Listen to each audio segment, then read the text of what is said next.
In the film 2016, I advanced what seemed to be a kind of outlandish theory about Obama, that Obama had imbibed the anti-colonial philosophy of his dad, Barack Obama Sr.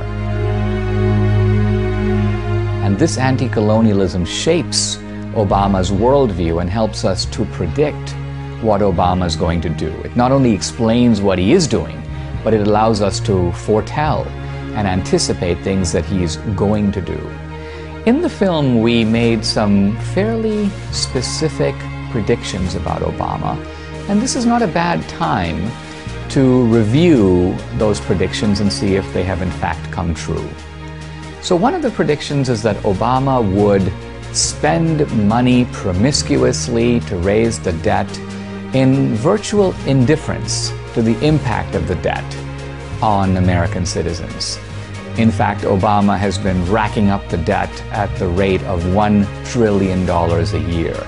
The debt has doubled in Obama's term in office. So Bush was a big spender, but even in his most profligate days, Bush was spending $500 billion. Obama has doubled that on an annual basis. The country is now almost $17 trillion in debt. That's bigger than our gross domestic product. And that's an awful burden to saddle our children and grandchildren. It's also a burden that drags the economy down and redistributes wealth away from America to the rest of the world. Why? Because in the past, much of our debt was owed to other Americans. But now, a significant portion of our debt, about a third, is owed to foreigners.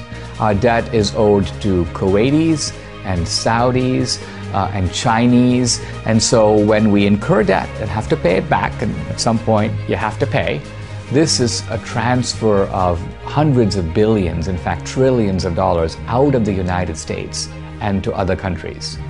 My theory about Obama was that he wanted and wants global redistribution, and debt is a weapon of global redistribution. My second prediction is that Obama wants to shrink the influence of American foreign policy. This is not the unintentional effect of a blundering president. If you want that, you have to go to Jimmy Carter. When Jimmy Carter pulled the Persian rug out from the Shah of Iran, oops, he got Khomeini. He didn't know he was going to get somebody who would be congenitally hostile to American foreign policy, so he was surprised. But when Obama supports the Muslim Brotherhood, he knows that this is the oldest and most powerful organization of radical Islam in the world. He knows that the Muslim Brotherhood is trying to consolidate its power not only in Egypt, but throughout the Middle East. And yet, when the Muslim Brotherhood comes to power, Obama doesn't seem perturbed. In fact, he seems kind of excited. When the military pushes out the Muslim Brotherhood, Obama seems flummoxed. He doesn't really know what to do. Suddenly you've got guys who used to be allies with the United States, the Egyptian military, and what does Obama do? He cuts American aid to the military to antagonize those guys. It's almost like he's looking to take Egypt, which is a longtime ally, and make it into an enemy. Now you might say, wait a minute, Obama's, he couldn't help it. There was Tahrir Square, there were the students in the streets, America believes in democracy. Surely Obama has no choice but to support democracy in Egypt. But wait a minute, in 2009 there were massive pro-democracy demonstrations in Iran. Did Obama back the democracy movement? No, he opposed it. He in fact said, let's stay out. He said, let's leave things to, and I quote him, the supreme leader. The Iranian mullahs, they bring out the police, they beat up the protesters, and that's the end of the democracy movement in Iran. So there's a real double standard in Obama's treatment of Iran, where he opposed the democracy movement, and Egypt, where he supported it. Now, when an intelligent man does something that's contradictory, it's not because he's a fool. It's because he's up to something else.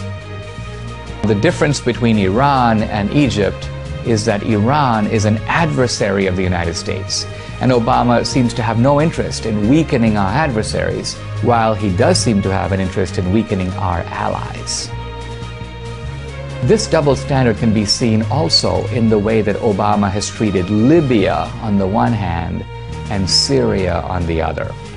So when there was an uprising in Benghazi under Gaddafi, Obama moves into action. He says there's genocide going on in Libya. We've got to stop it. We've got to use US airplanes. We need NATO. We essentially need to bomb Gaddafi into oblivion. We've got to get rid of the regime. And we did, using a massive display of military force. Now, how many people were killed in Libya by Gaddafi in this action that Obama calls genocide? It turns out approximately 250. Meanwhile, in Syria, over the past 2 years, there has been going on a real genocide in which there's a civil uprising against Assad, the dictator. Assad has been using chemical weapons and brutal force in the face of the world watching. And there have been people screaming for intervention. Obama has flatly refused. Not just tens of thousands, but hundreds of thousands of people have been killed in Syria. No intervention. Now, finally, Obama says, well, all right, we're going to work to stop chemical weapons in Syria. And even though we're stopping the chemical weapons, we're doing nothing to remove Assad from power. So the question then becomes again, why the double standard? Why intervene in Libya to stop, you may say, mini genocide, while not intervening to stop big genocide in Syria? Well, there's a simple answer to that. Gaddafi, the former dictator of Libya, was doing business with the United States. Now, I wouldn't say Gaddafi was an ally. He was actually a bad boy in the 70s and 80s. But after the invasion of Iraq, Gaddafi shaped up. He was outing terrorists. He helped to out the Pakistani AQ Khan. He was paying reparations to the families who were victims of terrorism. He paid reparations to the victims of the Lockerbie bombing. Gaddafi was behaving himself, and we got rid of him. Meanwhile, Assad is our deadly enemy. In fact, Assad is allied with the mullahs of Iran. Assad and Iran have been working together to undermine US influence in the region. So if you were trying to find a consistent way to predict what Obama's doing in the Middle East, it's very simple. He's been undermining our allies, and he's been allowing our adversaries to remain in power. This is precisely what we predicted that he would do, and this is precisely what he is doing.